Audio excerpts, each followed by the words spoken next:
sabihin ng mga media, kaya lang kayo nandyan, bayaran kayo eh. Hoy, media-medyahan, walang bayaran dito. Mahal namin ang pamilya Duterte. Bakit? Ayaw namin ang adik, kaya mahal namin si Duterte. Duterte, maganda siya magpatakbo ng lugar at ng ating bansa. Noong panahon ni Duterte, napakaganda pumunta ng ibang bansa, ipagyabang na isa kang Pilipino. Pero ngayon, nakakahiya na maging isang Pilipino sapagkat meron tayong Pangulong Bangag. Panahon ni Duterte, ang mga adik nagsitaguan. Ngayon, bumalik ang adik na naman na presidente, lahat ng adik bumalik na naman.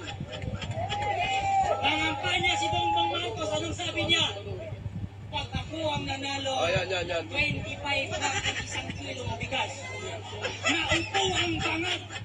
Ang bigas ngayon 60, ang Cebu bumaba.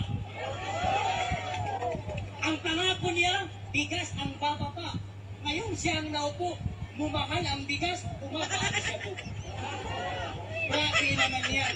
Ngayon, tignan nyo naman ang mga binoto nating Senado na mga alagad ni Presidente Marcos Bangag Jr. Kung makaimbestiga sila kay Sara Duterte, nung humihingi si Sara Duterte ng pondo, abay si Ira Hontiveros, yung si Risa Hontiveros, kung makaimbestiga, akala mo naman anghel.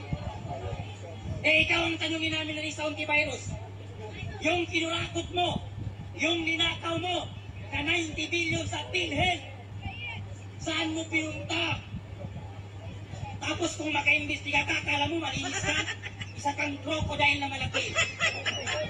Tapos yung si Tambaluslos naman, Martin Romualdez na parang elepante. Yang laki ng tiyan mo, bawasan mo ba o ka mag-presidente? Wala nang uupo sa inyo, kaya lang kayo naupo sa Senado at sa Presidente dahil sa kay Sara Duterte.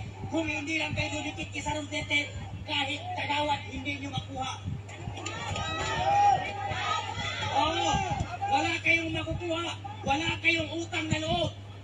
Yang tatay ni Marcos na si Ferdinand Marcos, ilang presidente ang dumaan, namatay ang tatay mo, hindi nila nailibing kasi ayaw ng taong bayan. Dumating si Duterte sa pagkapangulo, ipinalibing ang tatay mong Bangag ka.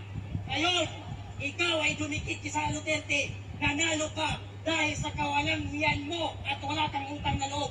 Nung naupo ka, in-rider mo ang pamilya Duterte. Ngayon, lahat ng anti-Duterte, alam nyo na ang meaning yan. Ibig sabihin, adik yan. Yes.